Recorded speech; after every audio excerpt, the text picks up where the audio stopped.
Hi guys, my name is Emily, and today I'm going to be doing a video on the books that I've read recently, which is probably going to be a series on my channel just because reading is such a big part of my life and it is definitely one of my biggest hobbies and is something that I really love doing. Most of the books that I read are either from the library or in audiobook or ebook form just because I don't have a lot of room for books in my house and I don't really have bookshelves anywhere to keep books, so that's just kind of what I do and that's what works for me. I also wanted to mention that I'm not going to be including spoilers in this video, so if you haven't read any of these books, there's no need to worry.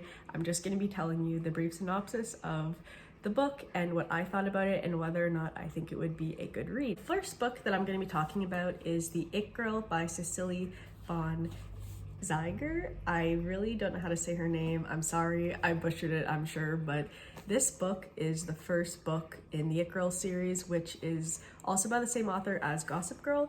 And I personally never read the Gossip Girl series, but I have really enjoyed the show. And I was hoping that the It Girl might kind of be similar to that. I really like drama books, I guess, so I had high expectations for this book and it definitely didn't disappoint me. This book actually does follow Jenny Humphrey from the main Gossip Girl series as she's starting at a new boarding school and is really trying to fit in with a bunch of new people, and drama just kind of follows her where she goes and there's a bunch of different characters. I'd say she's pretty much the only character from the main Gossip Girl series other than Rufus and Dan, who are mentioned a few times maybe, and also Serena, but they don't actually appear in the book. It's more so just mentioned, and it's really focusing on Jenny and her experience at this new school. I really enjoyed this book since there was a lot of drama, and I am going to be continuing the series. I really enjoyed the different aspects of the Gossip Girl world without actually being Gossip Girl, because I do enjoy her writing style. I ended up giving this book a 4 out of 5 stars, and I think if you really enjoy like Pretty Little Liars or Gossip Girl, I think you would enjoy this book. So the next book I'm going to be talking about is The Nightingale by Kristen Hanna, and this is a very popular book. I finally got around to reading it and I'm not disappointed. This was so good. So this book focuses around France during the time of the Nazis and Hitler and everything that kind of happens with that, and it's the story of two sisters and how they live during this time and how they grow as people. And I will say this book had me crying multiple times. I was so intrigued by the dynamic of the sisters. It was really, really good. I would recommend it to honestly everybody, even if you don't like historical fiction, because I'm not a fan of it. I still really like this book. This was a 5 out of 5 and I would recommend it, like I said, everybody. The next book that I'm going to be talking about is Maybe in Another Life by Taylor Jenkins Reid. This is by the same author that wrote The Seven Husbands of Evelyn Hugo and Daisy Jones and the Six, and that's how I discovered this author, those two books. I really, really liked, and I was hoping that I would like her other books, so I'm trying to make my way through her books, and this one was the first one on my list. So this book is actually told in 2 different storylines. So our main character, Hannah, is just an everyday girl who isn't really doing much with her life. She doesn't know what she wants to do. She's just kind of going with the flow until she's faced with one choice, which kind of directs her life into 2 different paths. We follow her on both of those paths. So the book kind of shows what her life is like between these 2 storylines, going back and forth, one chapter with this life, one chapter with this life, showing basically what Hannah experiences after making this choice. I did enjoy both of the storylines, and it was a really nice, I guess, romance kind of read, a feels good kind of book, and it wasn't too deep. It wasn't really too complex in terms of like making me cry or anything, but there were still some deeper topics discussed in this book that I really did enjoy. So personally, I didn't feel too much attachment to the characters in this book, but I still did really enjoy the storyline. I liked how it went back and forth, and I really cared about both storylines, so I did end up giving this a 3.5 stars. The next book that I ended up reading is Collateral by Ellen Hopkins, who is actually one of my all-time favorite authors. I love Ellen Hopkins books for the most part. I really, really enjoy her poetry style, and this is actually the second last book that I had to read to complete all of her books.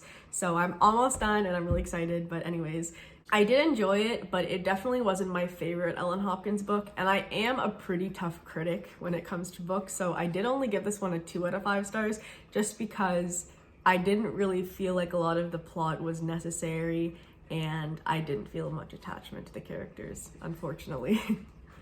The next few books that I'm going to be talking about are all from Ellen Hildebrand, who is a new author for me personally that I've been really getting into since it is getting into the summer months. I am really into reading summer books, I guess, now, and I've discovered this author through YouTube, and I'm really happy that I did because I'm really enjoying her book so far.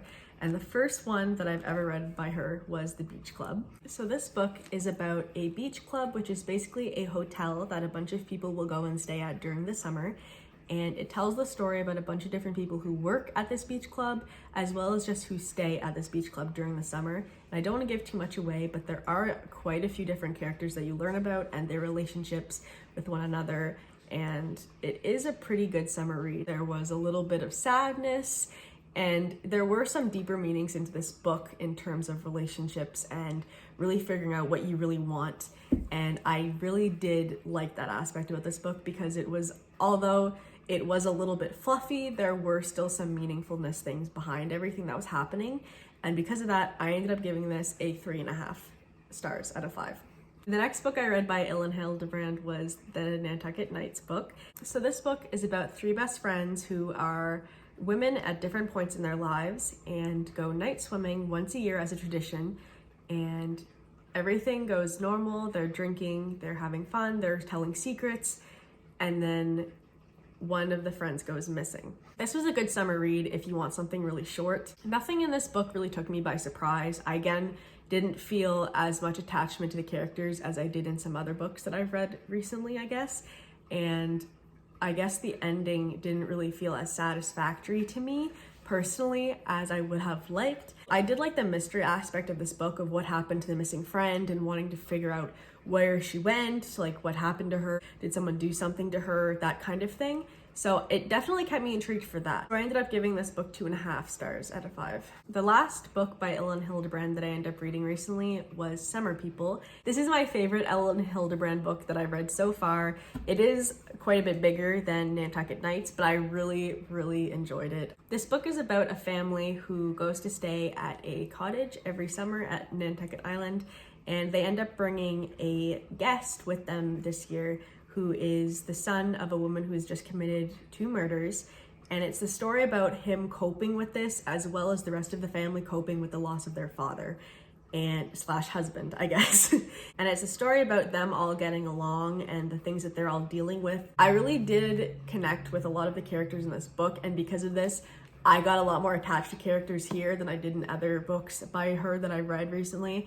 And so therefore this one was definitely my favorite. There was a lot of loss in this book. There's a lot of grief and there was a lot of pain, but there was also a lot of good things that happened in this book that really showed growth in the characters, and so I really enjoyed this. What would be considered the plot twist, I guess, in this book wasn't crazy or anything, but I don't think that was the point of the book, so I'm not too disappointed about that. I just really enjoyed the book through and through, so I ended up giving this a 4 out of 5 stars, and if you're looking for a fluffy summer read, this is the one I'd probably recommend to you so far anyway. If you hear a little bubbling noise, that's actually our cat fountain because our cats refuse to drink from anything that is not moving water. The last book that I have is Sadie by Courtney Summers, which is actually the only thriller I think that I've read in these past few months. So this was kind of a change in pace of the books that I've been reading lately. I have heard a lot of people raving about this book, so I had really high expectations, which is probably my fault going into this book because I didn't love it as much as I thought I would, although I definitely wasn't disappointed with it. So this book is about a girl named Sadie who has just recently lost her sister, and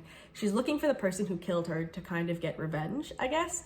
And while all of this is happening, there's a podcast going on that's trying to find Sadie herself, who has gone missing. And so the perspectives go back and forth between Sadie's perspective and this podcast, who is trying to find Sadie and solve the murder at the same time, which is really interesting, and I really like that aspect of this book. I gave this book a 3 out of 5 stars because I didn't find it as thrilling, I guess, as I was expecting to. I think this would be a really good book for people who want something that with a little bit of a darker edge to it without being a crazy thriller, because there are some darker elements in it without it being too scary or too much. I'm definitely going to be reading some more Ellen Hildebrand books soon just because I love summer books right now. I never got into them before, but I'm super into them now, and I'm really looking forward to reading more by her, and definitely some more of the It Girl series just because I really like finishing series once I start them, and this one seems like it's going to be a good one. So you're probably going to hear more about some of those later on, but in terms of this video, I guess this is it, and I will see you guys next time. God bless.